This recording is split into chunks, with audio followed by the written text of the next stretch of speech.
tired of being overcharged and forced into paying a monthly subscription for your Mac and Windows software? Well, if you are, currently we're having a 50% off discount on all the latest Mac and Windows software, such as AutoCAD, SolidWorks, Photoshop, Microsoft Office, and much more. Our 50% off discount will be ending soon, so be sure to text us "ready to buy" to the number on the screen. Starting pricing for low-end software $100 and starting pricing for high-end software $500. We aim to please, so expect 24/7 technical support, the latest premium software, instant software links delivered to your email, and PayPal buyer's protection guarantee. Hey, what's going on, guys? This is Tariq Nasheed, and I'm inviting you to the Foundational Black American Expo going down May 27, 2023, right here in the beautiful city of Dallas, Texas. This is an event you don't want to miss. It's going down at the Black Academy of Arts and Letters, and this is an empowerment event that you can invite the whole family to. We're going to have seminars and workshops that discuss things like business development, education, health and wellness, self-defense, and some of you businesses out there, we have vending opportunities where you can promote your businesses. Plus, we're gonna have so many phenomenal speakers and guests. We got people like Dr. Boyce Watkins, who's coming down, Professor James Small, Sister Vicky Dillard, Riza Islam, Dr. Kaba Kamene, Ben X, Tahuti Mayad Ra, Erica Lachey, Red Pill, Blue Pill, so many people. So yo, get your tickets now at FBAexpo.com. That's FBAexpo.com. We will see you here.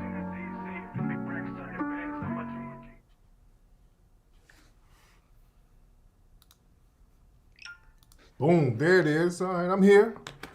I'm here, guys. I'm here just making sure that everything was aligned like it's supposed to be, but I'm here. How y'all living, man? Get some light on me, get my light right. How y'all living, man? We're here.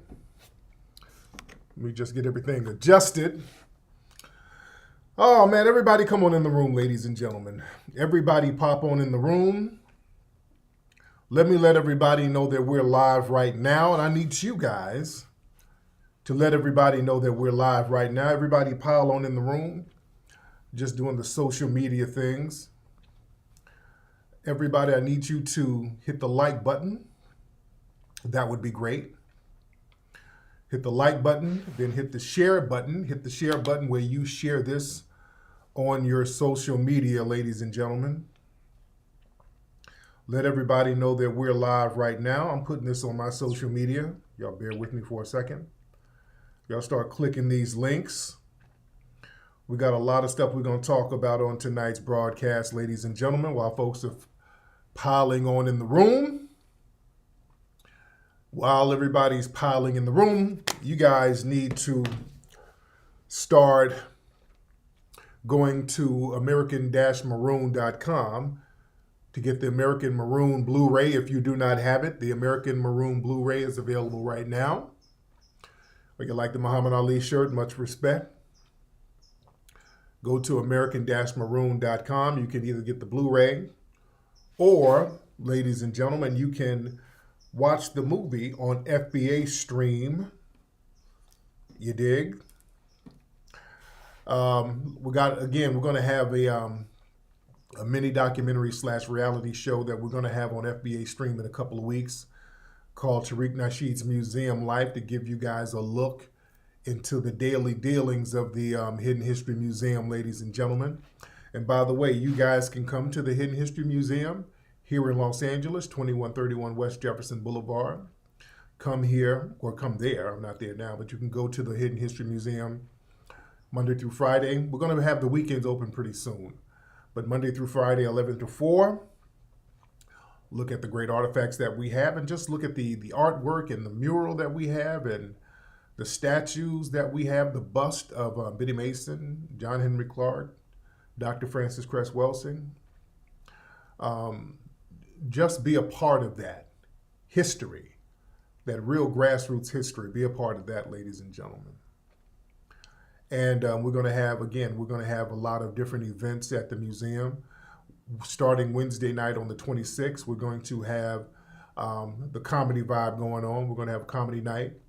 My LA promoters, where are my LA promoters? I need some of my LA promoters to holler at me about the poetry slam night that we want to have I want to know where we can find some thorough poets out here where we can have the poetry slam. And that's why I want to talk to some of my young brothers out here who are promoters who can put us up on game. So my LA people, if you got some promoters out here who know about the poetry slam game, because a lot of folks keep asking us about having poetry night. And I would like to do that. I just don't know where the poets are. So y'all holler at me about that, ladies and gentlemen. What's up, Philly in the house? Shout out to everybody in the building. Shout out to Nikki the God. Let everybody know that we're here. But Wednesday, starting the 26th, Wednesday the 26th of this month, we're going to have the comedy vibe going on. Let me show you guys the flyer for that. And by the way, you guys can go to hiddenhistorymuseum.com. That's the flyer for Tariq's comedy vibe every Wednesday night at the Hidden History Museum. Advance tickets, you go to hiddenhistorymuseum.com, $20, $25 at the door. So if you're in LA, get your tickets for that now. You know, very reasonable rate. $20 to come on in there and have a good time. Chop it up, have some funny comedians in there. We're going to have some pop-up celebs come through. So it's going to be a nice vibe. What's up, Nita, out there in Austin, Texas? Waiting on everybody to come on in the room. Yeah, we're waiting on everybody to come on in the room, ladies and gentlemen. What's up, Court? Let me ask the family something. I got a question for the family here about the museum. I need some advice from the family. One thing I notice at the museum, I pop in and out of the museum. I don't go every day like I used to because my staff is phenomenal. We have a phenomenal staff up there who make sure everything is good. So, you know, I pop in and out. And when I go to the museum in the daytime, usually I'm in the office. I'm working in the office and my door is closed. I don't, you know, people are just doing their thing. People come in and out. I really don't even be out there for the most part. But one thing, every time I'm there at the museum in the daytime, I'm in my office and I always hear kids. I notice in the middle of the day, I would always hear a bunch of kids coming in and out of the museum, people bringing their children. Every day, people are bringing their children to the museum. I'm talking about school-age children. And I thought that was very interesting. I knew that, you know, the museum people are going to have kids and all of that, which is cool. That's not a problem. But every day, there are a lot of kids at the museum. And I thought it was odd because this is the middle of the day. And I'm thinking to myself, I'm like, why are so many kids here in the museum and they should be in school? Because, you know, my kids are in school. So I'm like, damn, how come these kids aren't in school? And not even spring break. No. Not even spring break. No. Not even spring break. We have something about Runoko Rashidi. We have a write-up of him in the museum already. No. It's not spring break. No. No, family, I have children. You know? I have children. So, you know, I know when the spring break joint is popping. I know when spring break is. But what I'm seeing is that a lot of people are homeschooling their children out here. Yeah? Oh, my arm is here. I'm fine. I just, you know, got my little exercise brace on my arm. So yeah, I'm fine. What's up? Shout out to Anthony from Canada. But I'm noticing, family, a lot of parents are starting to homeschool their children. A lot of these children are actually homeschooled after COVID, after the quarantine. A lot of people just didn't send their children back to school. You understand what I'm saying? You're like 150,000 children left the school system for homeschooling. Yes, in LA. Yeah. A lot of these children are not going back to school. You thought I was going to say they were agents? No. No, I just noticed that there are so many children being homeschooled now. And, you know, they want the parents, you know, rightfully so, you want to take your children somewhere constructive. So my question to the family, what can we do? We need to do something at the museum for these kids. I didn't expect children to come in there like every day like that. Even though the museum is kid friendly, we need to have something there specifically for children. And I need some ideas on that. Because we have so many kids coming in and out, I need some ideas on what we could do for people who you don't want the kids sitting up in the house all day. Guys, family, throw me some ideas on what would be something simple but efficient that we can do for the children who come in. Have arts and crafts, okay? Right, children. No. I mean, something quick and efficient. We don't have time to write a children's book. We have these kids coming in, so we need to have something for them. You understand? We should have something specifically for them to come in. The arts and craft thing, that sounds cool.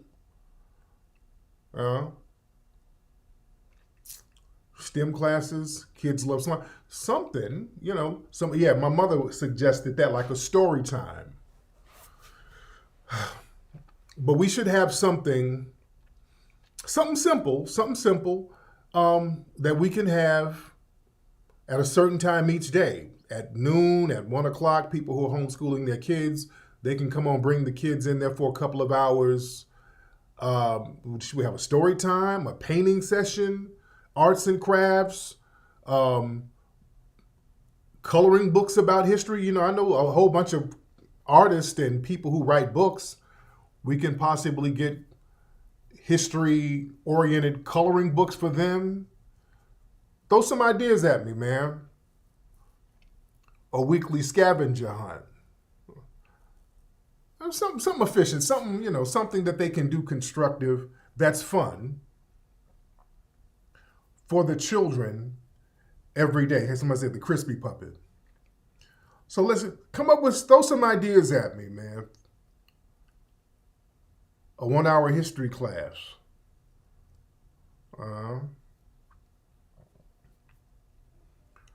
Something that, something that's fun for the kids. Who is this? Okay. So Brother McCall. Shout out to Brother McCall. Coding classes. Okay. AI workshops. Okay. But throw some ideas at me, guys. Throw some ideas at me. You guys can even email me. Somebody said a talent show. I'm talking something every day. Something that they can do every day. Yeah. Like book reading. And maybe not even every day. We could possibly do it like 2 times a week. Just something where they can bring the kids in and it can be something specific for them. Yeah.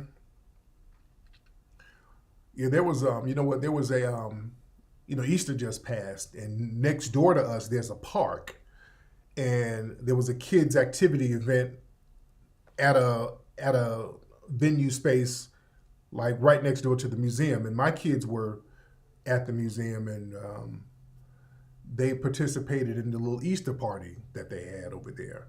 So, I love the area, man. It's a very community-oriented area. And something interesting happened. My son, Mateo, they announced that, they were like, hey, kids, we're going to have an Easter egg hunt in about 30 minutes. So y'all go play, and we're going to get the Easter eggs ready. And, they were going to have an Easter egg hunt. So they gave all the kids Easter egg buckets. So they brought the kids back out, and all the kids started hunting for the Easter eggs. And my son Mateo had like 15 eggs. And in the eggs, some of the eggs had candy, some of the eggs had money in it, And most of the kids, they had like 3 or 4 eggs. Most of the kids had about 3 or 4 eggs. But Mateo had about 10, 15 eggs in his bucket. He had a gang of eggs in his bucket. All right. So I'm all right. That's all right, Mateo. That's cool in the gang. So on our way back home, Mateo was like, you know what, Dad? I had all those eggs, and you know why I got all those eggs, Dad? You know how I got them, Dad? I said, how'd you get all those eggs, Mateo? He said, I just sat up there and instead of going inside, I just watched where they were planting them. That's how I knew where all the eggs were, Dad. And I couldn't get mad at him. No. Listen to what I'm saying. I couldn't get mad at him. You know why? Nobody ever said he couldn't do that. Right? Nobody said that you couldn't just watch where they put them and then just go to the eggs. And the way he said it was like on some common sense shit. Like, I just watch where they put the eggs, Dad. I said, you know what? I pop my collar to you, boy. I pop my collar. I'm not even mad at you. You know why? Because I want him to learn that lesson. You better take the advantages that you can take. You understand? In the game of life, you better figure out what advantage that you could leverage. You better be strategic. Nobody said that you couldn't watch where they planted the eggs, right? Nobody said well, you can't watch them plant the eggs. Yeah? So yeah, he did a smart thing. I can't even get mad at him. Can't get mad at him at all. Yeah? That's strategic. And you better learn that, and you better teach your black kids that, because that's what the dominant society does. They get into the room and they look at all of the advantages. First, they look at what advantage they can leverage for themselves in order to win. They go look at every angle, and you use certain angles that other people aren't peeping to your advantage. That's a good lesson. I ain't mad at him. Not mad at him at all. You get those advantages. Yeah? So I'm snitching on my son. No. There were no rules there. There was no rules. You couldn't peep game. Yeah? They do that with stock to this day. They do that with stocks, They get like some kind of insider information. The name of the game is to get the insider information from a source that's not going to have any kind of legal ramifications. But all these people get some kind of inside information. They get some kind of inside trading information about certain stocks. They all do. They know. The name of the game is to do it in a way where you won't get caught up. Yeah? They understand financial literacy. Where's my sister, Dr. Mayat? What's up, Dr. Mayat? Is she in here? Shout out to my beloved sister. And I've been meaning to call you back, Dr. Mayat. I got your messages. I've just been so busy, dear. But listen, a lot of people are not sending their children back to school out here in California. And let me show you why. Do y'all know the stuff that's going on out here in these schools? I don't blame them to a certain degree. Let me show y'all some of the stuff they got going on in the schools out here in California. I need you guys to retweet this broadcast. Put this on your Facebook, and I need you to retweet it, ladies and gentlemen. Retweet this. Let everybody know that we're live right now. But family, let me show you one of the reasons why, and I don't blame them, a lot of families are homeschooling their children. California School District votes in favor of keeping a child's gender transition status from their parents. This is what they got going on in the California schools, family. They got this type of stuff out here where they'll sit up here, and if your child says, man, I feel like you got a little boy, and says, well, I feel, sometimes I feel like a girl. Oh, really? So they'll get that child and change that child's identity for him, and then won't even tell the parents. They will keep this a secret from the parents. The school system has a green light to turn your children out here, man. Listen to this. I'm a proud he, she, they, them, whatever. I am a boyfriend to a beautiful woman. I am a girlfriend to a handsome trans man. And I'm also a girlfriend to an incredibly beautiful woman. Growing up in this town, my mother always told me to love myself for who I am, not what I am not. Not all of us can be as lucky and have a supporter like that. In fact, I knew friends in school who would bring an entire change of clothes with them so they could dress the way that they felt inside and be free of persecution that they would feel at home or the sideways glances. One of the first things we learn in a healthy family is trust, and unfortunately, some parents don't trust their children when they say, "This is me," and they make that decision for them. Man. That may make the child fearful for... Okay, man. So what they're saying is that if your child wants to live their truth, some of you parents are too abusive, so we, the school system, we're going to let your child be who they want to be, and we're not going to tell you because we're going to keep your child safe by turning your child out and rechanging their gender identity. You see the sick stuff that's going on out here, man? So I really don't blame people for not sending their kids to school. Sometimes we have to debrief our children. You know, we have to check on some of these teachers at the school to see who's who. We got to watch what they're sending the kids as far as homework. And like I said, remember the other day, well, not the other day, a few weeks ago, our kids went on a field trip. The school took them on a field trip, and you better watch how they do. They are very sneaky with the way they do this stuff. They took the kids, I think, to the Getty Center to watch Cinderella. So that sounds innocent enough, right? It sounds innocent. Cinderella, okay, school trip, we'll sign off on that. My lady just happened to look at the program of the cast and crew of Cinderella because we're like, hey, we just got to double check instinctively, you know. We know how they get down out here, so we got to look at all the fine print. So we're looking at the cast and crew of Cinderella, and we saw a red flag. It was some guy's name as the fairy godmother, such and such, Brian Jones as the fairy godmother. I said, oh, there we go, okay. Oh, so little stuff like that. You got to watch, yeah. So yeah, we're going to kind of chill on them field trips with them now. You dig? We chill on them field trips a little bit.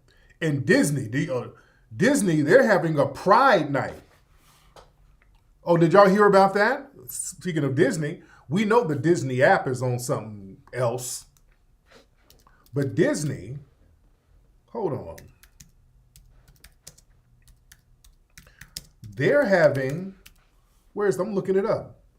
Right here, oh, let me show y'all this. Let me show y'all this. LA Time, let me show y'all this. Come on, thing. Let me show y'all what's happening out here in California, guys, at Disney's. It's insane out here. Pride Night officially coming to Disneyland in June, all right? Disneyland will hold its first official LGBTQ Pride Night, okay? You think these folks ain't targeting kids? Disney After Dark, please. So yeah, they're going to have a Pride Night, okay, at Disneyland. They're not even making it a secret they're trying to turn these kids out. That's the only reason to do that. Let's be real. What reason would you do that? What reason is there to have transgenders twerking around kids? You see this type of stuff happening. What logical reason or what constructive reason is there for you to have that? unless you're trying to turn the children out. There's no logical reason to have anybody, a trans person, or even a woman, but a trans person, they're telling you, we know that a woman twerking for a kid is bad. They're telling you a trans person twerking for kids is somehow okay. How? What constructive reason are you doing this for? They can't even give a constructive reason. You understand? So family, I get it. I get why people don't want to take their children to schools and homeschool them. So again, with the Hidden History Museum, we would love to put some programs together so that the kids can come through and be around educators, or we can do something. We have an institution already built, so anything we could do, we're open to ideas to do this smoothly, because this is something that we as a community, we have to start banding together and coming up with alternative measures for our children, because they are going after our kids. We cannot let that go down, ladies and gentlemen. They're going after our children, and folks who do things or try to do things to protect the children, that has to be supported. We got to be very good at supporting things that are constructive, that many of us are doing in the community. We have to support this stuff, because the dominant society, their satanic plans are very well funded. They have a blank check to target your damn children, family. They're pulling out all the stops. You understand? So we have to counter this stuff. We really, really do. Yeah? Everybody come on in here, man. We're packing it up on in here. We're piling up on in here. We got a lot to talk about tonight. Speaking of education, this is what we're getting into on tonight's broadcast. And everybody retweet this. Let everybody know that we're here. We need to retweet this. Let everybody know that we're rocking live. I'm going to talk about your boy, John Leguizamo. Now, family, what we're seeing now is a colonizing of our culture. We've been seeing people like Fat Joe go around talking about Blacks and Latinos created hip-hop 50-50. John Leguizamo's going around on a press tour lying his ass off about history. And where is this coming from? See, family, we have to understand where we messed up. This whole black and brown talk, that right there set the stage to undermine us as a black community. For years, we've been telling people we got to stop that black and brown talk. No disrespect to the Hispanic community, but just do you. Do your thing. We got our stuff going on. The Black and Brown Coalition, not a black and brown coalition. It's us doing all the work, and we have to piggyback everybody in. And ultimately, they come around and undermine us and save all the resources for themselves. We're always ushering people in. We have to black and brown everything in order to be undermined later on down the line. Even with our television shows, there's always a black and brown agenda. If you look at all black TV shows, there's a brown or Latinos in there that we have to kind of carry the water for. The reality shows and the scripted shows. Look at the reality shows. There's, that's how Cardi B really came up with the black reality shows. Shows like Power had and still have the black and brown thing. Empire had the black and brown thing. You dig? You look at Power, and I'm looking at the recent episodes. The last episode was very good. The Tejada family. You got Mary J. Blige's family, who the father is basically a white Latino, but the entire family is black. And they're the Tejadas. See, that's that black and brown stuff. And that part of the show Power always rubs me the wrong way because it's just not believable.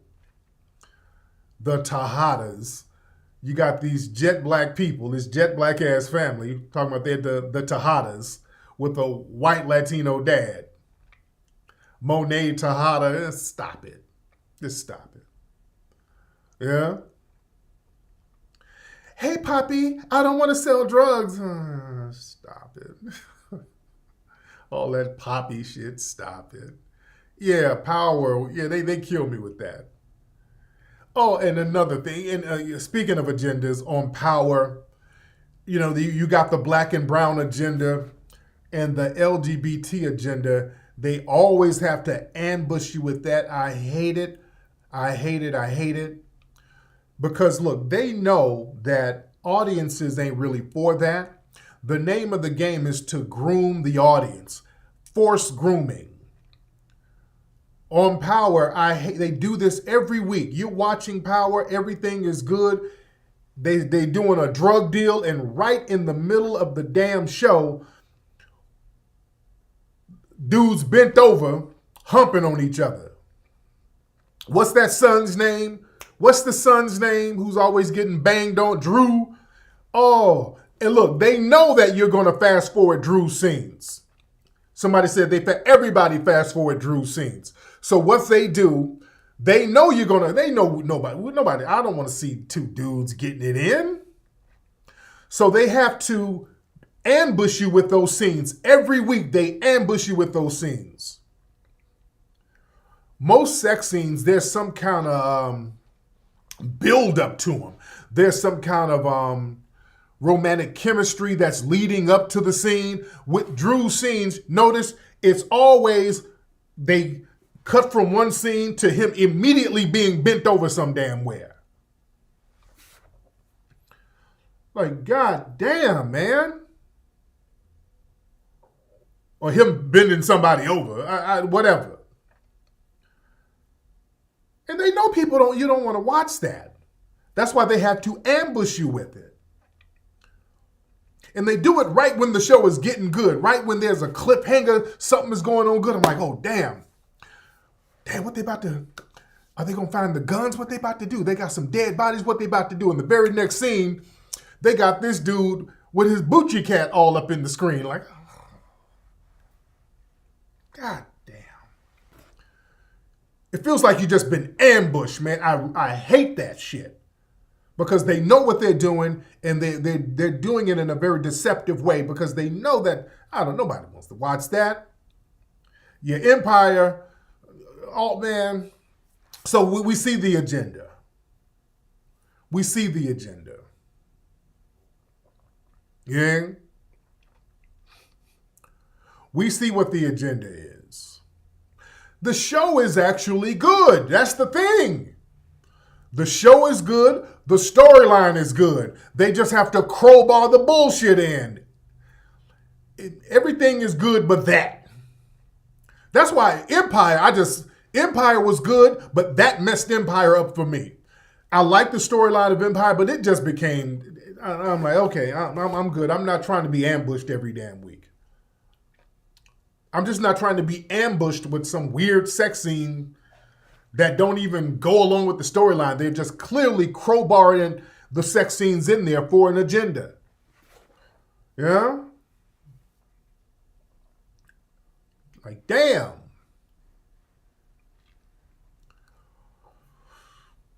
But listen. So now we have John Leguizamo. He's going around here doing a culture colonizing. Because, see, we done sat up here and did this black and brown thing. And the danger of that, when you sit here and give somebody equal proppings of yourself, you prop them up to your achievements and give them the same equal credit for your achievements. What happens is that they have a colonizer mindset. Ultimately, they're going to take credit for everything. You see, that's what happened with Buster. And I want y'all to remember, there's a lot of Jamaicans who identify as Latino. Remember, Jamaica was colonized by Spain at one point. There are a lot of Jamaicans who technically still identify or see themselves as Latino. A lot of folks don't know that. I want y'all to Google that. Haitians identify as Latino. Technically, Hispaniola, they look at that as Latino. See, we got to watch the words here. We got to watch the words. We got to watch the words. I'm telling y'all some game here. So when these black people who sit here trying to identify as Latino, they end up giving black culture, certain parts of black culture, to the white Latinos. You see? They start giving away the culture to them. So that's why we have people like John Leguizamo going around here now trying to take credit for black achievements by saying they're Latino. Let me let y'all hear some of this stuff that John Leguizamo's been saying lately. Let me show y'all some of this stuff. Let me play some of these things. Hold on, where we at? Now listen to this. Listen to this. We're going to break a lot of his stuff down. All right. Hold on. We're seeing this, concerted effort to erase history in schools and history books. Disgusting is that called? Yeah. DeSantis in Florida, and you're trying to push the ball in the other direction, which is let's look at our history. Let's look at the contributions of this. We have to push back. We have to fight against that attempt to take our history out that we're trying to put back in because it's not in there. If American history books aren't accurate, they're fiction. It's a fiction. If you don't put all the things that really happened, we Latin people are the only ethnic group that has fought in every single war America's ever had, and we're the most awarded. I got to slow some of these lies down. This guy just said Latinos are the only ethnic group that has fought in every single war America's had. Did y'all hear what this guy just said? That blatant ass lie? It was foundational black Americans fighting in every single war. It was foundational black Americans. What is he talking about? What is he talking about? What is he talking about? What kind of lie is that?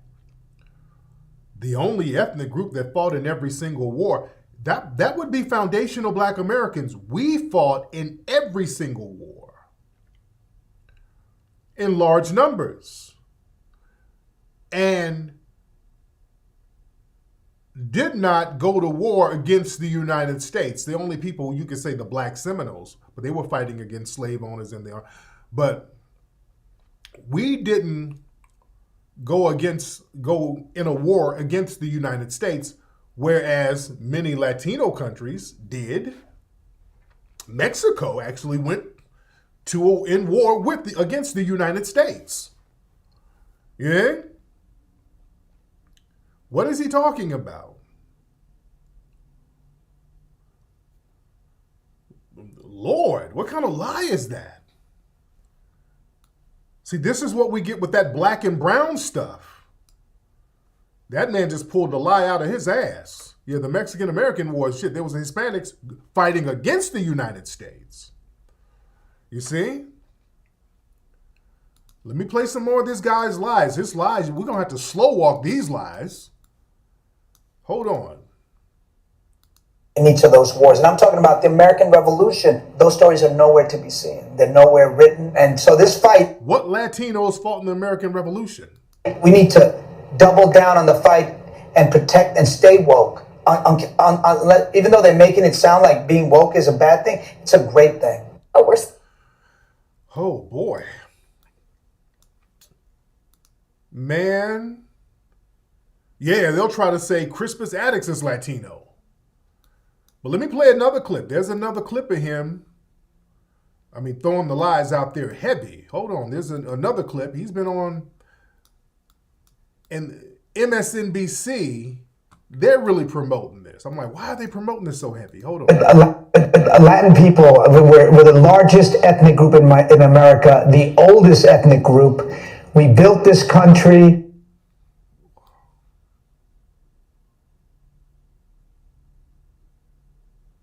Who? Latins built what country? John Leguizamo. Do we have any Latinos in here? the oldest ethnic group, what is he talking about? A Latino didn't exist 500 years ago, over 500 years ago. I know he's not trying to equate the Spanish with Latino. Is he trying to do that? See, what he's doing is trying to play three-card Monty. He's doing the three-card Monty where we identify with the Spanish, which you're not, because you can't go to Spain and be accepted as part of their identity. You're not Spanish, buddy. And they're trying to identify with the red Native Americans. Is that why he's trying to say they're the oldest ethnic group? No, you're not. That's horseshit. No, you're not. See, he thinks he's being slick by playing this ethnic three-card Monty game. You're not a part of the indigenous culture either, because down in the South American, Central American countries, the indigenous non-Spanish speaking people are discriminated against the white Latinos down there. They don't identify themselves with them. The oldest ethnic group are the foundational Black Americans. There were Black people on this land all through the Americas way before the red Native Americans came. Okay? There have always been Black people here. Going back to the Folsom people, the Olmecs down in South America, the Washitars, so many different Black indigenous tribes here that so many Europeans said they saw when they got here. Okay? Y'all better watch the movie American Maroon. We break all of that down. There were Black people that were already here. Black people are the oldest ethnic group in the Americas. The red natives came later. You understand? There'd always been Black people here. Let's be real. And then he said, Latinos built the country? When? When? This person is sitting here in real time trying to erase foundational Black American history and culture, ladies and gentlemen. This is just like the hip-hop argument. We started hip-hop 50-50. We built the country 50-50. You know what? Because y'all remember a couple of years ago when I was telling people they were running around, Blacks and Latinos, we built this country. They were doing that down in Texas. There was some kind of police chief out there. There was some kind of protest going on, and they had some kind of police sheriff down there with the Black people. We're in this together because Blacks and Latinos built this country together. And Negroes was there. I'm like, hey, y'all better, hey. I said, hey, y'all don't know. Y'all stop cheering. Because at first they were running around saying, we did it together. And I said, y'all better check that. No, it wasn't no together. There were no Latinos out there in them damn slave plantations with us. There was no together. You had foundational Black Americans building this country. You dig? You had foundational Black Americans building this country from scratch. You see? So then it goes from, yeah, we built it together to we Latinos built it. By ourselves. That's why you have to check that stuff, ladies and gentlemen. That's why we've been so adamant about that damn hip-hop conversation getting straightened out. Because that's where this is going. I'm telling you now, I keep telling you, where it is going is that Latinos are going to start saying they and they alone created hip-hop and we got it from them. That's where it's going because that's what Busta Rhymes and those people tried to do with the Jamaicans. You see?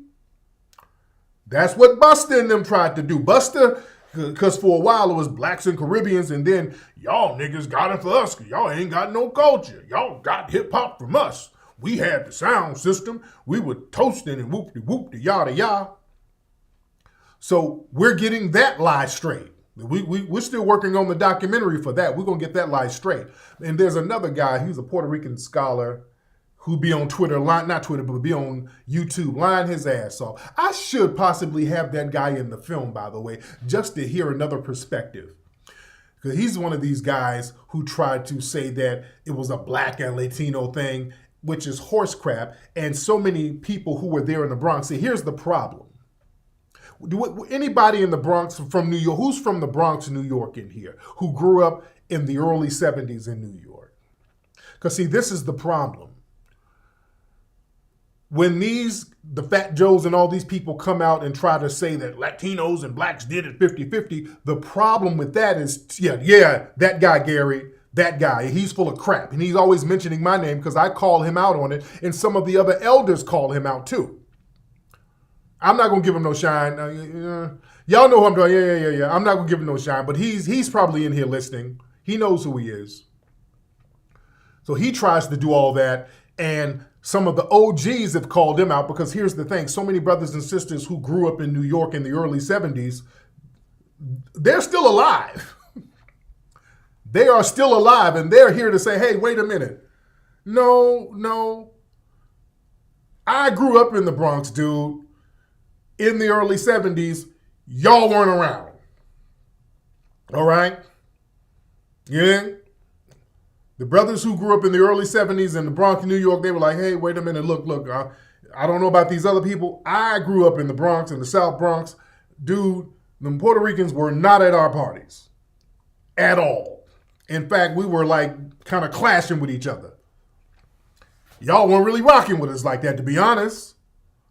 There's too many OGs telling the truth. There's way too many OGs. So what they're doing now, this is what that Puerto Rican scholar and some of these other guys, even Crazy Legs and these guys, what they're trying to do, they're trying to move the hip hop timeline back now. They're trying to move it forward a little bit. So what they're trying to do now is they're trying to claim that hip hop really started in 77. That's the new narrative now. They're trying to, because it was supposed, the official date is 73. So what the Puerto Ricans are doing, they're trying to say it really started in 77. They're trying to move the timeline around so that they can jump on it. So yeah, it wasn't really no real hip hop in 74, 75, 76. Yeah, hip hop really got started in 77. So that's the new con game they're trying to run now. They're trying to move the timeline down a little bit. Yeah? So that you can get the one or two who were there in around 77. Because it wasn't a lot. Even in 77 wasn't a lot. But hell, in the early to mid 70s wasn't none around. If you let the brothers from New York tell it, none of them were really kicking it like that. They weren't going to them jams. At the height of the gang beefs out there, you had Puerto Rican gangs and black gangs. The last thing they were doing was going to each other's parties. Yeah? So yeah, they're trying to move them dates around. Well, let me play some more of John Leguizamo. Let me play some more of him, what he's talking about. Hold on. Let me play some more. 1 second. Hold on. Ethnic group in America, the oldest ethnic group. We built this country. We suffered in this country. We were oppressed, and we're thriving. We add $2.8 trillion to the GDP every year. If we were our own country, we'd be the 5th largest economy in the world, bigger than England, bigger than Italy, bigger than Brazil. What? If you were your own country, you'd be the biggest economy. You do have your own countries. How come your own countries ain't striving like that? Aren't thriving like that? You do have your own countries. Your own countries ain't popping like that, brother. If we were our own country, y'all did come from other countries. then how come y'all don't have the GWP popping like that then? Now, John Leguizamo, he done claimed a whole bunch of different ethnic groups. He was like Puerto Rican, then his dad outed him and said he ain't no goddamn Puerto Rican. Then he said he's Colombian. I don't know what John is. He's either Colombian or Puerto Rican. He's Colombian. His dad said, hey, my son's a liar. He ain't no damn Puerto Rican. So how come y'all country ain't getting it popping like that if y'all putting in work like that? Yeah? We're the only non-immigrants. John, y'all immigrated here. I don't know what you're talking about. What do you mean you built the country? How you build a country you had to immigrate to? What kind of logic is that? How you build a country you had to immigrate to? Make it make sense, family. We, foundational Black Americans, we are the only non-immigrant group. How you build something you immigrated to? This is just logical questions. No judgment. I'm just asking logic questions. All right, let me play some more of this guy. Hold on. No disrespect. These are just, I'm trying to make sense of the stuff he's saying. It's so damn ridiculous. Every year. If we were our own country, we'd be the 5th largest economy in the world, bigger than England, bigger than Italy, bigger than Brazil. And that's just in America. So I found Latin excellence all over America, in Chicago, in DC, in Miami, in Puerto Rico, in LA, in New York. And we ate, we danced, and we celebrated because nobody knows how to enjoy life as good as Latinos. Latin people. Okay. Now, family. They're giving him a platform to tell these lies. Now, here's the thing. We got 5,000 people in here. Shout out to everybody in here. So they are giving him a huge platform to tell these bold-ass lies. And he's just going on different shows telling these blatant lies. I'm like, whoa. There has to be something to this. Why is he telling these crazy lies? Well, MSNBC, they gave him a show. He has a show on MSNBC. All right. He has a show called, what's it called? Hold on, let me go here. Let me pull this up. Here's the show. MSNBC series, Leguizamo Does America, highlights Latino excellence across the U.S. So MSNBC, they're really giving them a platform to push this stuff. This was something left-wing think tanks. All right, so they got him. Leguizamo shines a new light. Now, I haven't even seen this part yet, but let me look at this. I haven't even seen this. Let me turn the volume up. Hold on. Let me turn the volume up on this. Wait. People doing great things. We wanted the context to be added to our stories. And New York City in particular, that's an episode that focuses deeply in the ways that our communities have been marginalized and the things that now are just part of the pop culture. And like you said in the piece about Daddy Yankee, everyone's listening to his music, whether they speak Spanish or not. And back in the day, that was just not a thing that people did. And John goes through New York City, for instance, and he kind of highlights all the ways in which Latinos have been making that city so special and so unique. And then he proceeds to do that with the rest of the cities and then San Juan that we went to. Karina, I want to give our audience just another little taste of this New York City episode. Take a listen.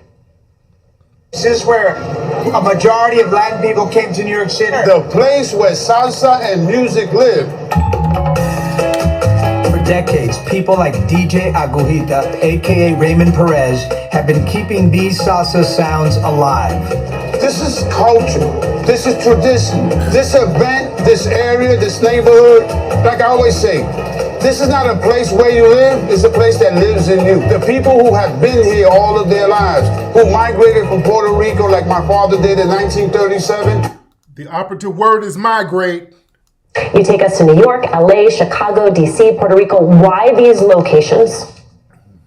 Well, first and foremost, they're larger cities where a lot of our communities have landed. Obviously, there's so many other cities in the country that we could go to, but we really wanted to hit For example, DC, we wanted to talk about representation in politics. We wanted to talk about how we are underrepresented. And in Miami, that is a kind of like the beacon for so many Latin American communities to land in.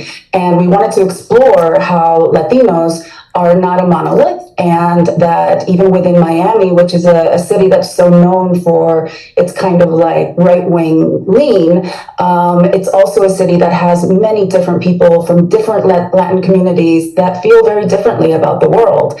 And so with each place, including like Puerto Rico, we wanted to show really that episode for me, and I think for the producer who worked on that episode. Did y'all see Gina Torres? There was a quick clip of Gina Torres. Remember her? She was talking about how she feels so bad that she has to play a black woman and all that stuff. So it's about identity. It's about honoring where we come from, the indigenous people of that island.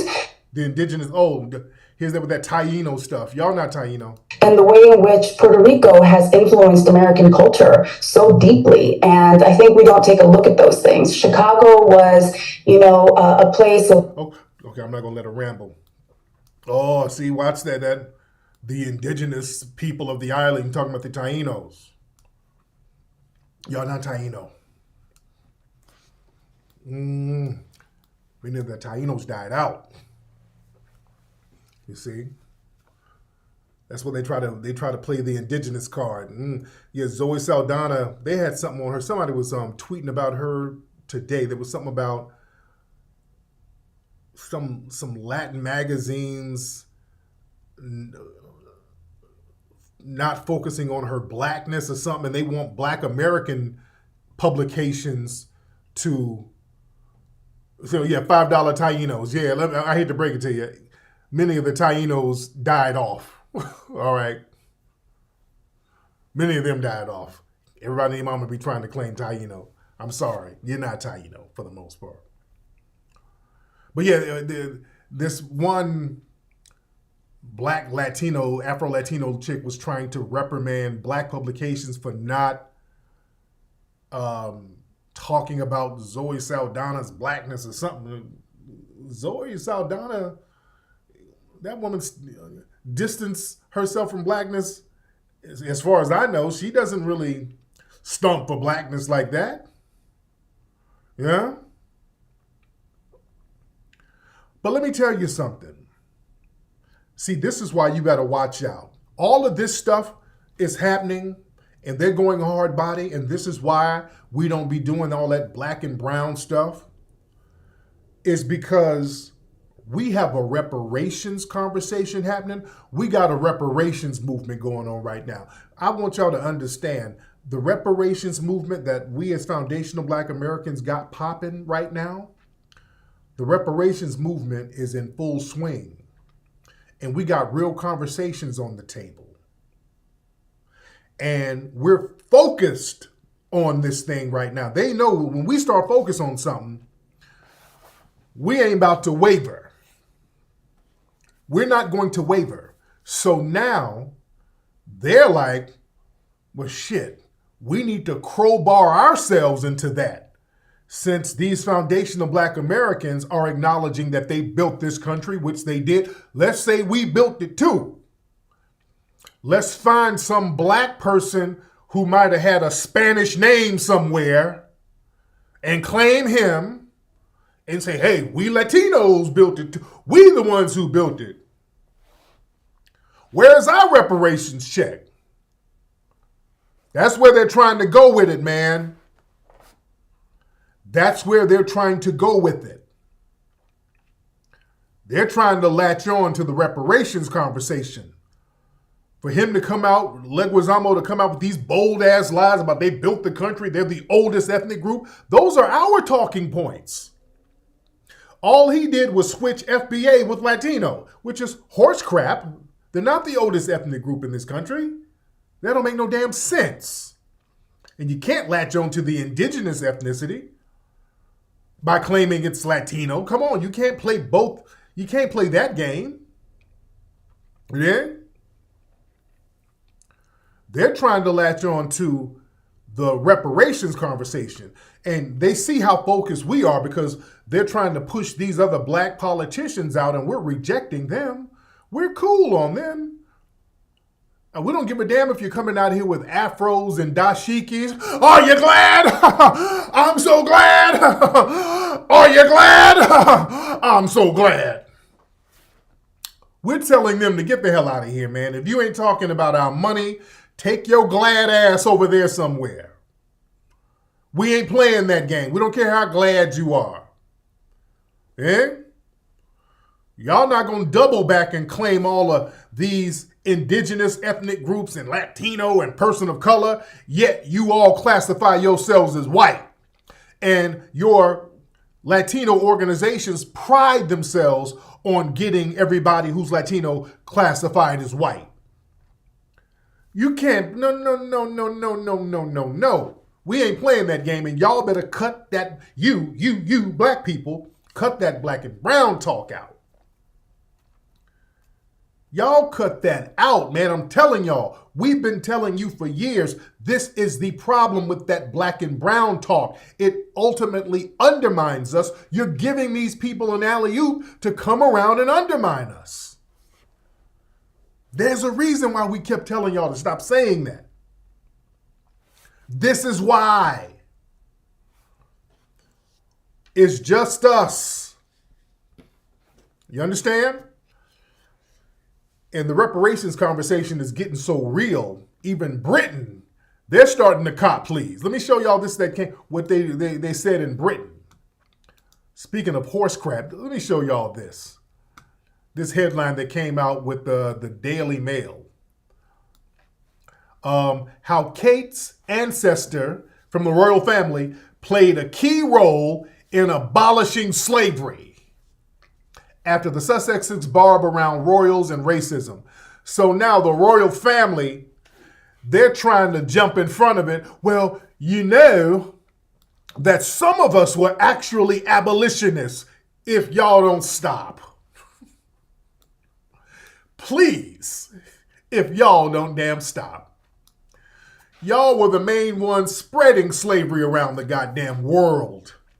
Y'all colonized over half the damn planet. Y'all were in the forefront of slavery around the damn world.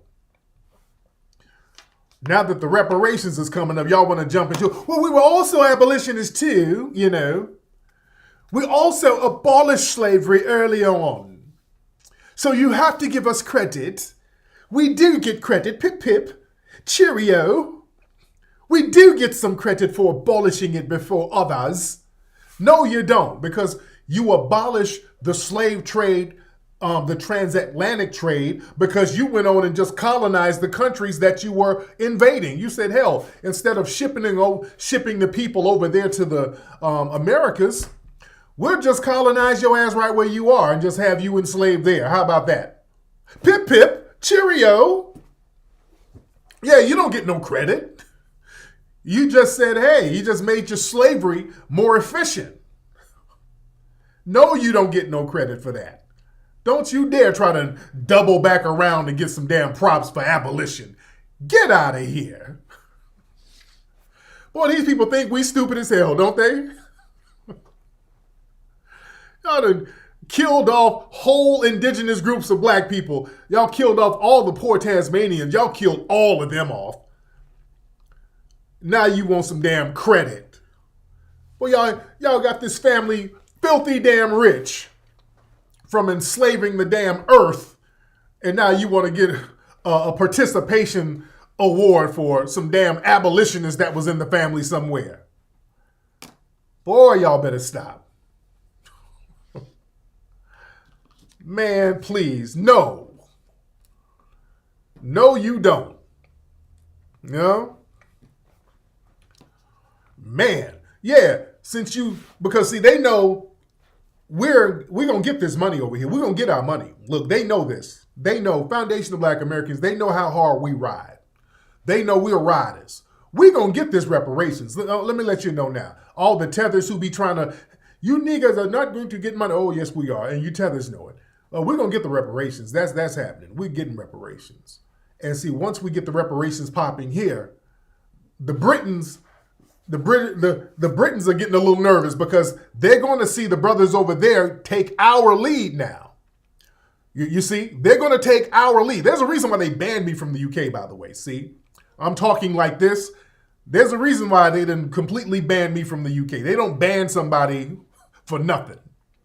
They don't want us, foundational Black Americans, going over there waking people up. And I was over there in the media waking a lot of people up. They're like, oh no, Negro, you have to go. You're not allowed here. So now, once we get the reparations popping here, we're going to say, you know, hey, Britain, now that we got this America thing, we got our money here. Let me holler at you, Britain, about them colonies that y'all had. And before independence, some of the money that y'all were making over here in these colonies. And some of that money y'all were making from the products that were being shipped over there and how you built all of your wealth off of our backs. Let's holler at you about that, Britain. We need to holler at you about that. Oh boy. Well, we seem to be in somewhat of a conundrum. How about we all join hands and sing We Are the World? Pip pip cheerio. No, damn a pip pip and damn a cheerio. Let me get some of them British pounds up off you. Yeah? Oh yeah, Britain is next. Oh yeah, once we get this money from the government here that owes us, we're gonna be hollering at Britain. We're gonna holler at Spain too, because there was some stuff going on with Spain early on. We'll holler at them too. We're gonna holler at France. We're gonna holler at France. Y'all had some things going on down there in Louisiana that we need to holler at you about. Yeah. Yes, we're gonna holler at France too later on down the line. Yeah. And we're gonna have to keep it a buck. Sooner or later, we're gonna have to holler at Ubuntu and them. We're gonna have to go to West Africa. Come on, let's. Damiano, sit down for a minute. I gotta holler at you for a second. We're gonna have to go there to Elmina Castle. Ubuntu, we're gonna have to holler at you at one point too, you know.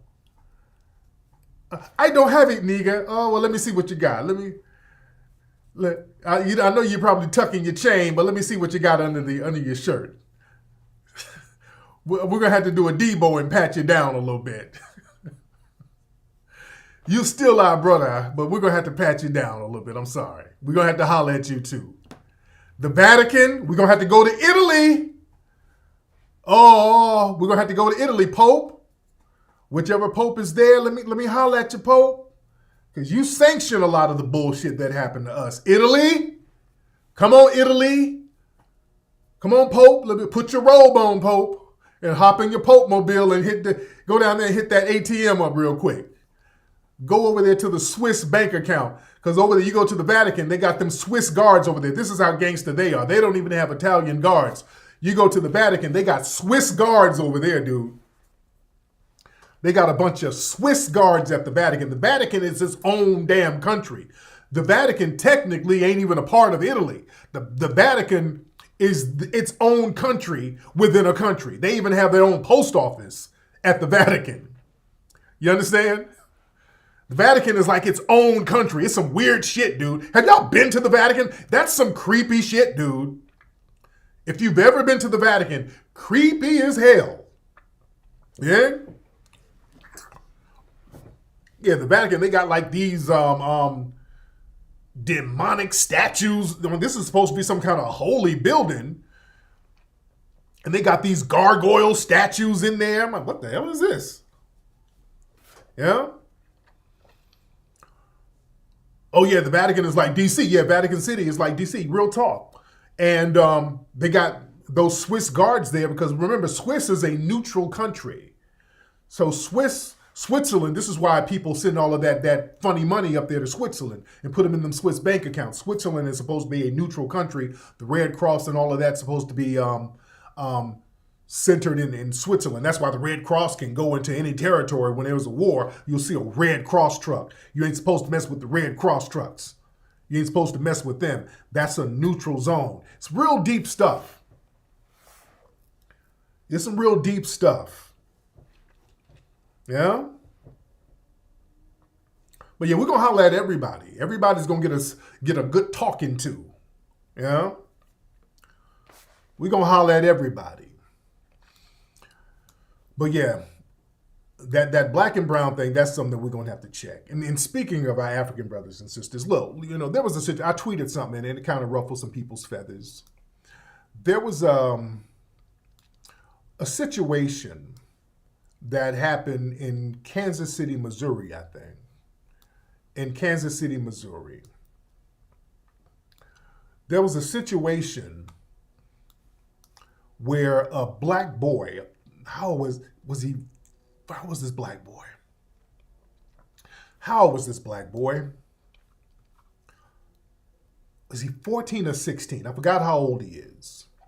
Young black boy. He went to a neighbor's house by mistake. He was looking for, I think, his sibling or something, and he went to the wrong address. It was something like that. He went to the wrong address, and he went to the house of a suspected white supremacist. And this young boy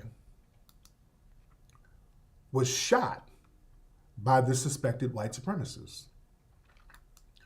The suspected white, he's 16 years old. His name is Ralph Yarl, all right? Ralph Yarl. Let me show y'all our young brother's picture. This is brother Ralph Yarl, okay? The family of the 16-year-old boy was shot twice in the head by a white man in Kansas City, okay? Which is horrible. That's a horrible situation. They shot the boy in the head, then the boy fell down. Then the suspected white supremacist shot him again. He survived. Thank goodness he survived. Our young brother survived. Thank goodness.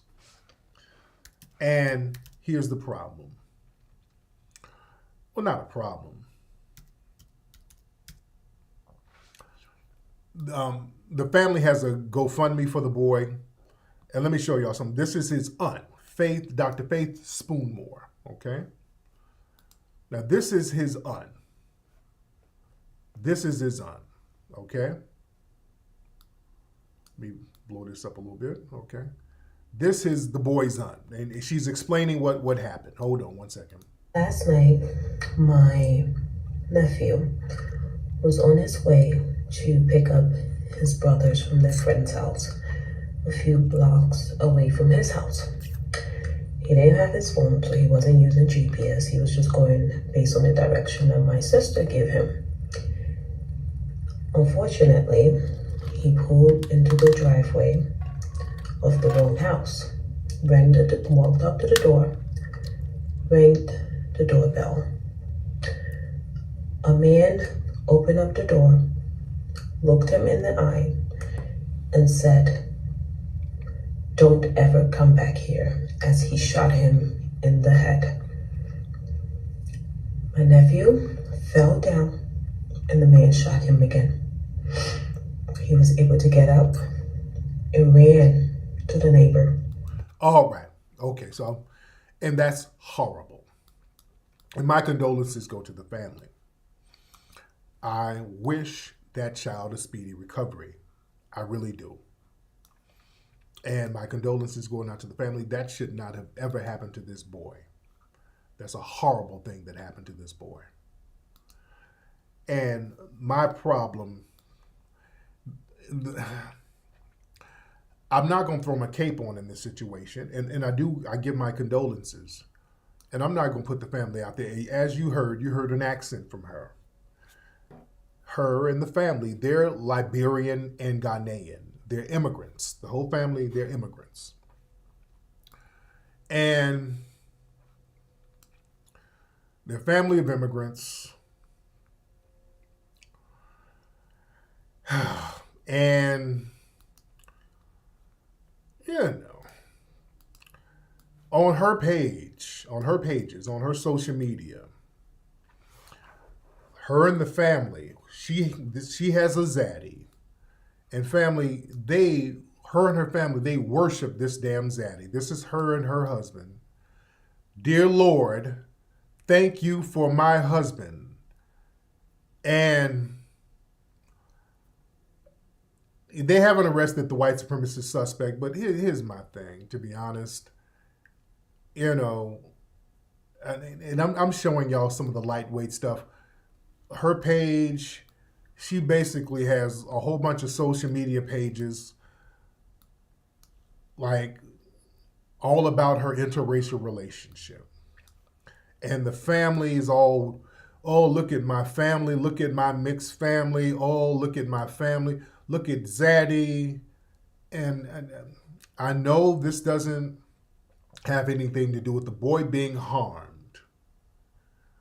But my thing is, I'm going to let some of the non-FBAs, y'all go handle that. Y'all go handle that. And I'm lending you a lot of support. I'm lending you moral support. There's a lot of Zaddy worshiping. Her and the whole family is on some, thank God we got a white man. It's a lot of her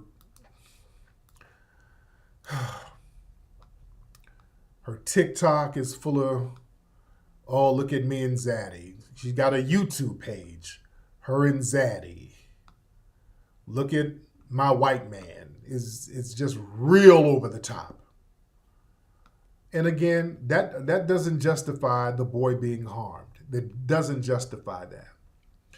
The reason I'm just going to kind of sit back and I'm going to give the platform to a lot of these non-FBA people who criticize us for our activism. See, us foundational Black Americans, me in particular,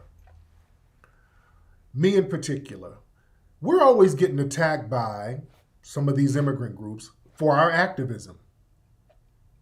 You know? And not only do we get attacked, foundational Black Americans, we get attacked by a lot of immigrants who tell us, why y'all fighting all the time? Remember, I played a clip last week of the immigrant woman from the Caribbean. How I come over there, I'm trying to do good and raise my family. Why? I ain't trying to fight all the time. Why? Y'all FBA's always trying to fight for something all the time. Okay. Let's let you show us how it's done. We'll let y'all get that. Yeah? Because now it's like, hey guys, everybody's hitting us up with the GoFundMe. We get criticized by a lot of these immigrant groups. We get shitted on. We got some of these immigrant groups who sit up all day writing negative articles about us all the time.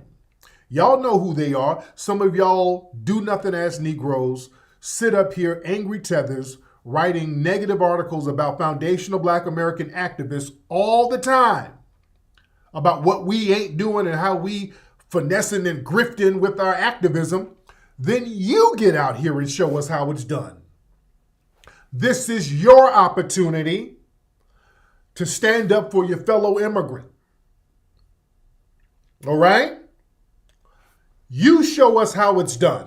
The floor is yours, because all of y'all who sit up here writing negative articles about us all the time, and don't nobody be reading your bullshit, by the way. Just the fact that you sit up talking negative about us is real funny style, even though don't nobody listen to you. Why don't you step it up and show us the way? This is your opportunity, because none of y'all are sitting up here doing anything now. Now that your fellow immigrant got hemmed up by a white supremacist, y'all ain't doing shit. Y'all ain't saying nothing. Y'all ain't doing nothing. Y'all still on our pages whining to us. How come we ain't doing? No. This is on you. Let's see how you do it. Since y'all always got something to say about how our activism ain't cutting the mustard, you show us how to do it then. This is your opportunity. Go get Burna Boy and all of them. Go get Cynthia Erivo. Where's she at? You see? All of y'all who sit here talking about FBAs all day, coming up with petitions, you niggas are a head group nigga. Where y'all at now? How come y'all ain't out there at the white supremacist house? There's some FBAs who's out there now. Some of us still got the cape on. There's some FBAs still got the cape on. I'm saying I'm just going to give, and my heart and condolences go out to the kid. I want him to be safe. I want him to do better. But I'm letting y'all, since y'all got so much criticism for us, I'm going to give y'all an opportunity to shine. I don't want to take your shine, so I'm going to step back and let you show us how it's done. Yeah, where's Yvonne Ori and all of these people? Where's that Sambo from ESPN? What's his name? Who's always talking greasy? That ESPN Sambo, that Nigerian tether who's always talking greasy about us. Where he at? All of y'all who write these jive-ass Medium articles every damn day about us. Where y'all at? Where y'all at, man? Talking about we don't deserve reparations. Real talk. Where's Candace Owens? Where y'all at? For your people. I'm just giving you an opportunity to do what you do. Because see, here's the thing. This is what the problem is. Because that family doing all that damn, Ocho, whatever his name is. The family does all that zaddy worshiping. And the family of this young boy, they didn't let this boy know the dangers of being in certain white neighborhoods. Okay? They did not let this boy know the dangers of being in certain white neighborhoods. The family, again, and I bring up the auntie's zaddy worship because that kind of ties in to the story to a certain degree, because the boy was in a neighborhood. He must not have known where he was or whatever, but y'all should not have had that boy in that neighborhood by himself. See, y'all sit up here and you got a zaddy in the house and you think that your relationship with zaddy and you loving and worshiping zaddy exempts you and your family from the dangers and the violence of white supremacy, and y'all got comfortable and let that boy out there without knowing how to move and shake. Most of our FBA children, we know certain neighborhoods you go in, you're going to be in danger. You don't just go kind of knocking and ringing on random people's doorbells. You think? Remember in Pennsylvania, that Jamaican dude about a year or so ago? He had some white buddies who talked him into going on a hunting trip. And they took him in the woods somewhere and lynched him and killed him. And none of the white supremacist suspects got charged. This is what I'm talking about. A lot of non-FBA people, y'all have this kind of worship mentality when it comes to these people in the dominant society. And we as FBA know there's certain things you don't do with them. We've had an understanding of them for the last 4-5 centuries. So we kind of know what their get down is. We know, hey, I ain't about to go on no hunting trip with you. I ain't about to do that. And if I'm in a certain neighborhood, you have an understanding of the neighborhood you're in. Hey, this is a neighborhood that, my family has kind of warned me about. The FBA family, we let our kids know, hey, you don't go on that side of town by yourself. You don't go over there by yourself. If you go over here, don't be over there at night. When the street light come on, you come here. We let each other know because we built this country, so we know where the dangers are. We know where the hot pockets of white supremacists are and the more dangerous ones, you see? So we know not to even let our kids go in a certain area where you have such violent white supremacists like that. Because over here where this poor child got shot, do y'all know them white supremacists in that neighborhood are so on code with each other? All of them are on code with each other over there in Kansas City. All the white supremacists are all clicked in. They're keeping their mouths shut. They're making sure the white supremacist suspect who shot the kid, he's being protected. Yeah, we know we've looked out for each other. We tell each other where to go, where not to go. Yeah, we had a green book. Foundational Black Americans actually used to have a damn book that showed you, okay, when you go to this city, don't go here, go there, go here. This is the gas station you go to. This is the restaurant you go to. This is the motel you go to. This is the oil change shop you go to. We had to let each other know. And the Green Book mentality is still ingrained in us to a certain degree. Even though the physical barriers are removed to a certain degree, we understand the common law barriers of white supremacy. Yeah? We understand the common law barriers. There's certain places you don't go to in every city, by the way, at a certain time. Yeah? Even in Helen, California, look, there's parts of Orange County that you better watch your back in. You understand? Out here, you better watch where you're going out here in certain places. Orange County, you better watch your back. I remember shit over there in like Redondo Beach, if you were black, you kind of had to watch where you were going at night. Back in the day, back in the 90s, you go to Redondo Beach, man, you get hemmed up by the police. Yeah? Certain places, if you black, you still gotta watch it and understand where you are and understand where you might be at a disadvantage in certain cities. Yeah? So I'm thinking a lot of that zaddy worshiping that family was doing kind of gave that poor child a poor sense and a bad sense of security, where he can just kind of walk around in certain neighborhoods and just not know where he's at. No. Just kind of walking up to people's doors, and I don't know if that family then told him, well, you ain't like them, you different. Yeah? Your Redondo is better. Yeah, it's much better now. Redondo is much better now. Oh, yeah. Torrance. Yeah, Torrance. Simi Valley. Right? Hell, Thousand Oaks was on some bullshit, and Simi Valley is right next to Thousand Oaks. You know? So it was on one for a minute. Yeah?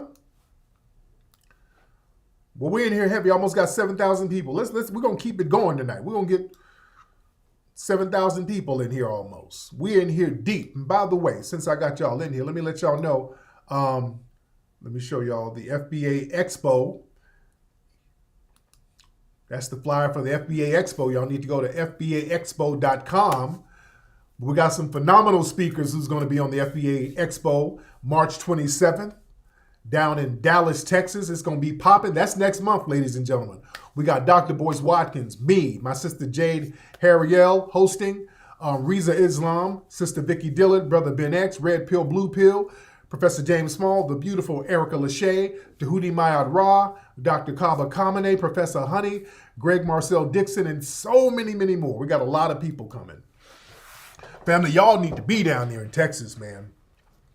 Y'all need to be down there. There's a lot of stuff we have to talk about, and a lot of stuff we can't be talking about online. See, that's the thing. Well, y'all need to be in person. We need to be out here networking in person so that we can have real talk. Ladies and gentlemen, and really get down. We need to talk about this education system thing. We're going to talk about that. We need to talk about this medical thing that's happening out here. Man, we're going to be getting down there, dude. We're going to be getting down out there in Dallas, man. Oh, you guys don't want to miss it. You don't want to miss it. It's going to be phenomenal. Yeah? What day is my birthday party? That's going to be July 1st. My birthday is actually July 1st, and the party is going to be Saturday, July 1st. We're having a 4th of July birthday party for me at the Hidden History Museum. That's going to be a huge event. We're going to turn all the way the hell up out here on July 1st, ladies and gentlemen, in LA. Y'all need to book y'all tickets for that too. That's going to be popping at the museum. And where are my LA people? Where are my LA people? Y'all need to be coming to the museum every day anyway. Y'all need to be coming to the museum every day anyway, 11 to 4 every day. And by the way, Wednesdays, we're going to have comedy night at the museum. We're having a comedy night. That's Tariq's Comedy Vibe at the Hidden History Museum. That's starting on the 26th of this month, Wednesday the 26th. And get your tickets now at hiddenhistorymuseum.com. Tickets only $20, man. The tickets are only $20. So y'all, if y'all in LA, y'all come on through, man. Fun times. Fun times, ladies and gentlemen. And speaking of tethers, by the way, there's this guy right here. I don't know where this guy is from. But let me before I get on that, where are my New York people? Where are my New York people? This is something that's going on in New York. Let me show y'all this. And I'm trending on Twitter, as y'all see. I don't know why I'm trending, but I'm trending on Twitter right now. But look at this right here. Check this out. This is New York. The black mayor, Eric Adams, just announced this. And I've been warning people about this for the longest. Hold on. Today, we are announcing 3 new policing technologies in New York City. The K5 autonomous security robot, the Spot DigiDog robot, and the Star Chase GPS attachment system. Our job is to fight crime and keep people safe. And these tools are significant steps forward in that vital mission. We are here to get started. #GSP. Today, we are announcing 3. All right. So there it is, guys. They're going to release them robot dogs on people. You dig? I've been telling people that's going to happen. They're about to release them robot dogs.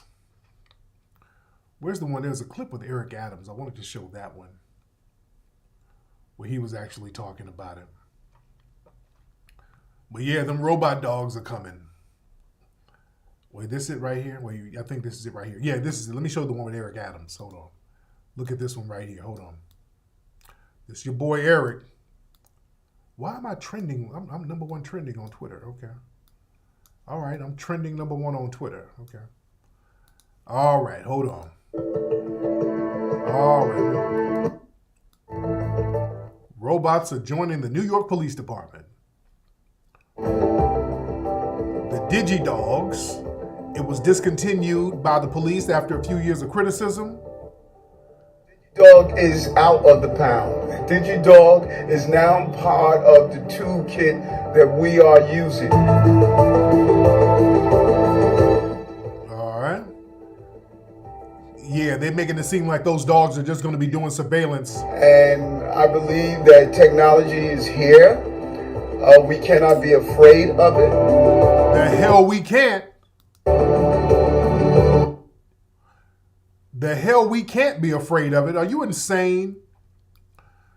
Family, we need to get a betting pool right now before those dogs start killing people again. They already used it to kill somebody. They've already used it to kill a black person, Michael Johnson. They used one of those things down in Dallas to kill Michael Johnson. That's the first time any American citizen has been killed by a police robot. They killed Michael Johnson down in Dallas. That was the first time in history that has happened. So get ready, New York. They're going to start using those to kill people. And they're going to get those dogs, those robots, to do the dirty work. You know why? You can't take a robot to court. You dig? You can't take a robot to court. You can't sue the robot. And all they got to do is say, hell, it was just a malfunction. Yeah? That was just a malfunction. Oh, it shot a bunch of Negroes. It shot 5 or 6 of y'all. Oops, there's a glitch in there. So y'all get ready for that. Y'all better get ready for that. Yeah? You can't throw the robot in jail, and y'all better understand. Because the dominant society, their numbers are dwindling. In order to maintain white supremacy, they're going to need AI. This is why the AI thing is big. They're going to need AI. They're going to need artificial intelligence. They're going to need robots. They're getting into this transhumanism thing. Go watch our movie Buck Breaking, guys. Go watch our movie Buck Breaking. We talked about the transhumanism thing too. We break all of that down. That's a movie we did a couple of years ago. We've been putting people up on game ahead of time. Yeah? So we got to understand what's going on out here. Yep, digital qualified immunity. ladies and gentlemen. Yeah? So yeah, these people they're going to depend on these robots for survival. These robots and this AI, this is for their survival. This transhumanism thing, this is for their survival. They've been working on integrating humans and machines for years. They've been working on that. They've been working on that. AI function code say you can sue the manufacturer. Okay, boy, you know how much red tape that's going to be? Dude, they can throw all types of red tape in there. That's why they got certain laws, like you can't really sue YouTube like that. Like if YouTube puts out something and let somebody gets on YouTube and say, hey, let's kill a bunch of Negroes, and somebody kills a bunch of black folks, YouTube, they got certain laws in place where YouTube is exempt. Well, we're third party. We can't control what the people say. We're third party, We did, and the manufacturer, hey, we're third party. We can sell the product. That's like you can't sue a gun manufacturer. You know what I'm saying? If somebody uses a gun and go shoot somebody, you can't go to the gun manufacturer and sue them. You understand what I'm saying? It's the same thing, dude. These are robotic guns walking around. These are robotic guns. So the gun manufacturer or the robot manufacturer can be like, hey, we didn't program that to shoot black people. We sold a product. It didn't even have no batteries in it. They got all types of deniability. They can, hey man, we let them program it the way they wanted to program it. All right? We sold it with no batteries. And you could program it and do what you want to do with it. So we didn't do anything. So the manufacturer's off the hook, man. Just like with the jab. People are dropping dead because of the jab. And by the way, our good brother, Jamie Foxx, he was on a movie set a couple of years ago where everybody was required to take the jab. There was a story about it. Everybody was required to take the jab on this movie Jamie Foxx was doing a couple of years ago. And now our brother Jamie's in the hospital down there in, I think he's in Georgia. I think he's in Atlanta. And he had a stroke. And people are kind of being hush-hush about that.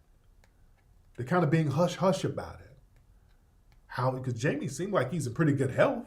And I pray for my brother's speedy recovery. Yeah. Jamie's in, he had a stroke out there, man. Jamie's the picture of health.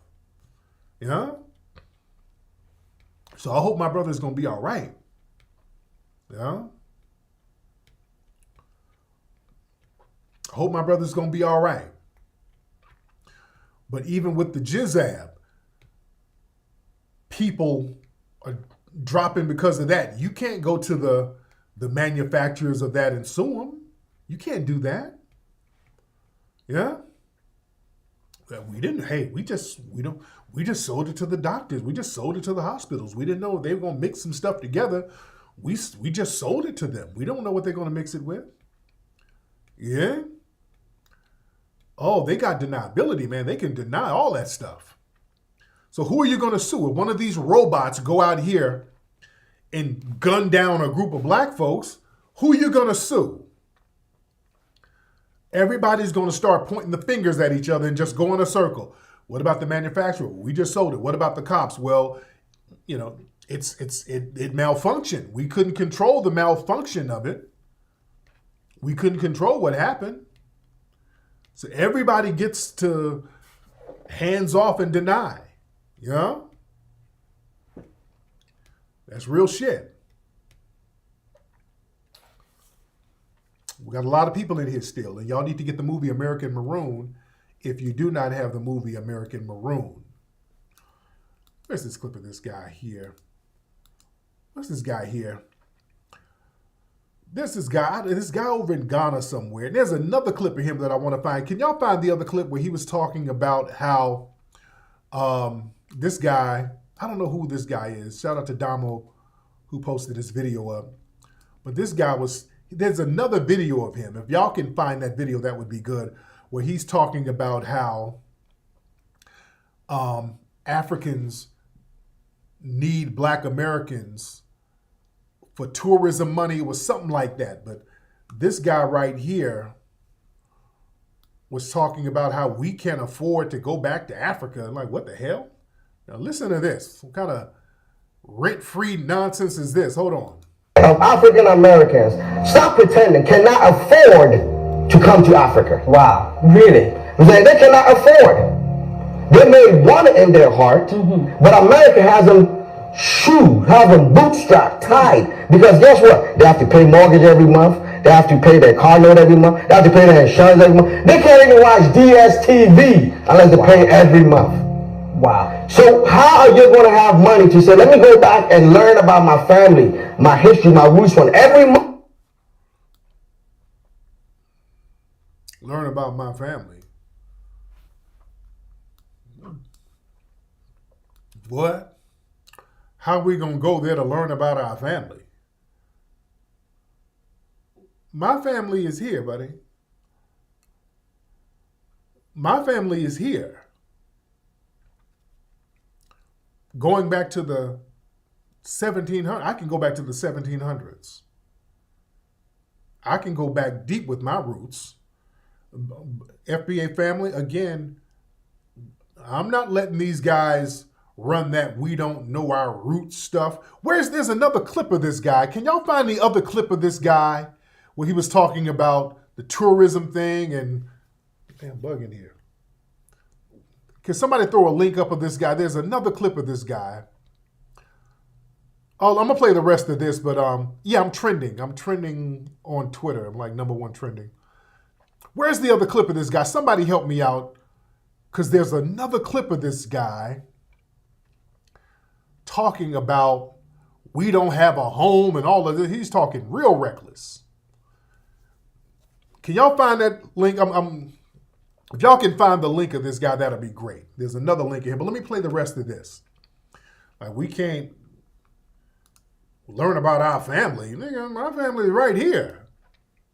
I don't know about some cousin, some eighth cousin 20 times removed. I don't know about that. Man, hold on. Wow. So how are you going to have money to say, let me go back and learn about my family, my history, my roots from every month? You have to worry about that. I got to pay this. I got to pay. When do you get a break to think? Wow. But that's the system. This allows me to control you left, right, because you never have time to stop and say, oh, how do I work on this, or where do I go from here? You don't have that time. When you live in America, most people, if they're being honest, on the first of the month, from the first to about the 20th, 25th of the month is when you finish paying your bills. Wow. Wow. You probably got about maybe 5 to 7 days in a month that you can actually think without thinking about paying the bill. What kind of weird pocket watching is this guy doing? That's some weird pocket watching this guy's doing. This whole thing, we can't afford. Yeah, if we wanted to go, we wanted to travel there, we can go. We can travel where we want to travel. Okay? What kind of weird pocket watching is that? But I want to find, there's a clip of this guy, same guy. I don't know why I'm trending. I don't know. Man, I want to find this clip of this guy. Where is it? Come on, man. I know y'all usually come through. There's a clip of the guy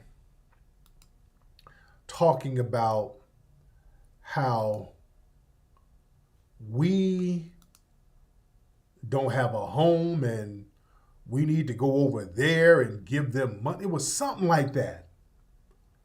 Where's that other clip? Let me see if I can find it real quick. Oh, man. I really want to play that clip of this guy. I'm going to give you all a few more minutes to find that clip. I can't find it. It's very interesting. I don't know, because I get so many clips. I should have. Where is that clip, man? I'm looking through it.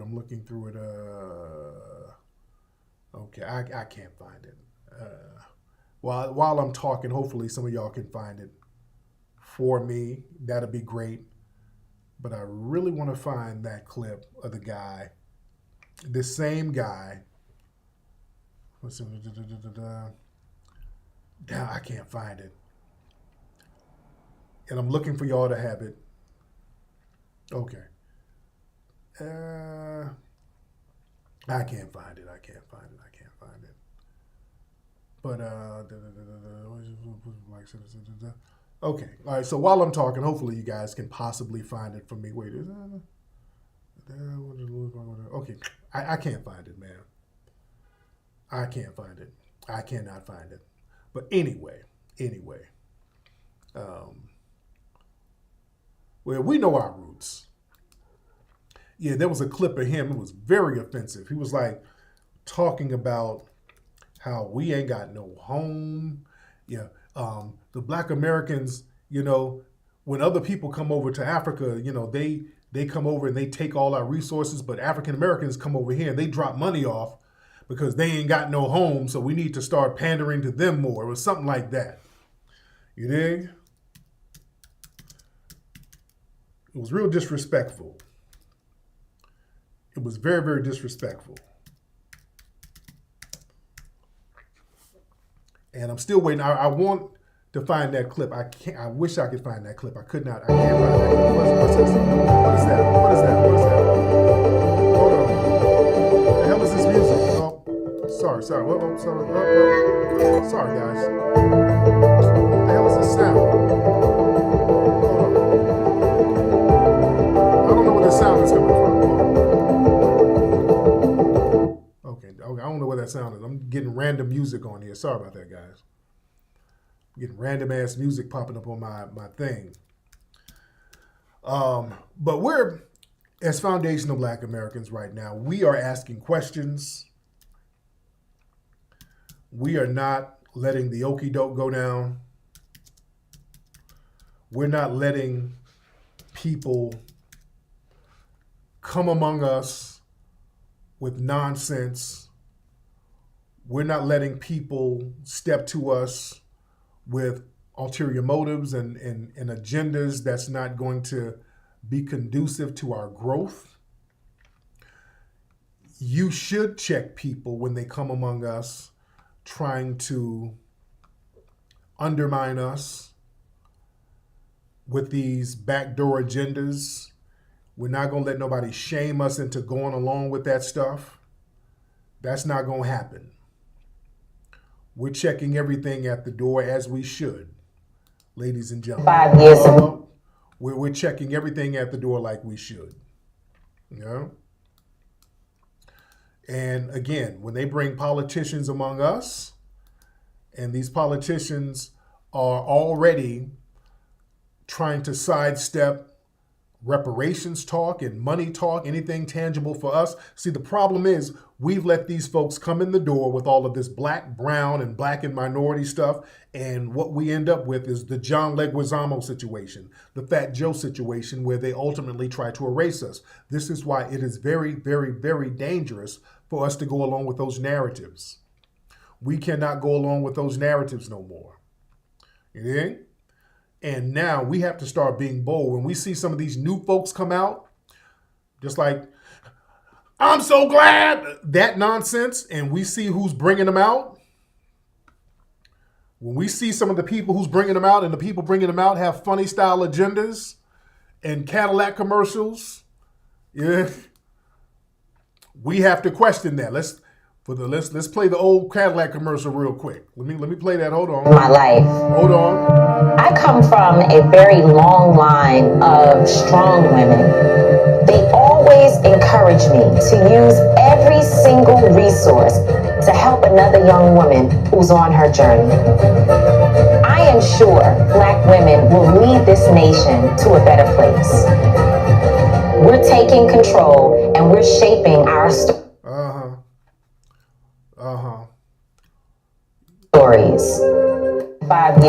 Oh, I love the walk from the Cadillac. Chevy. Yeah, when we see folks out here with Cadillac commercials, and you're sitting with the Cadillac commercial people, and y'all been getting on her bumper, by the way. Y'all been getting on Chevy Shabazz's bumper. Yeah. I just felt like going there because all of this stuff has to be called out. People with these funny ass backgrounds, funny ass agendas. You dig? The Escalade activists. You dig? When you're using the death of black men to sit up here and funnel in a damn agenda, a commercial with transgender in there and a gender divide, talking about you didn't come off the deaths of black boys and black men and then turn around talking about, well, black women are leading the way. And come on, man. Come on. And then you want to wheel out and co-sign some other funny style Negroes. That has to be called out. That has to be called out. And y'all been getting on her bumper. Y'all Fannie Lou Hummer, y'all been getting on her bumper. We done gave her a whole bunch of new names. Coretta Scott Car Keys, the whole shebang. Y'all get off Coretta Scott Car Keys. Y'all leave Mazda Angelo alone. Henrietta Cadillacs.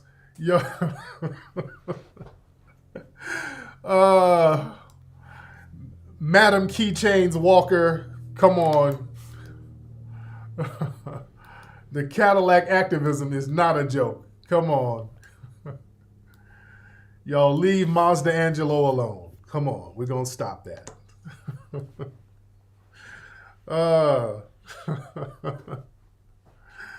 But I digress. Rosa Parallel Parks.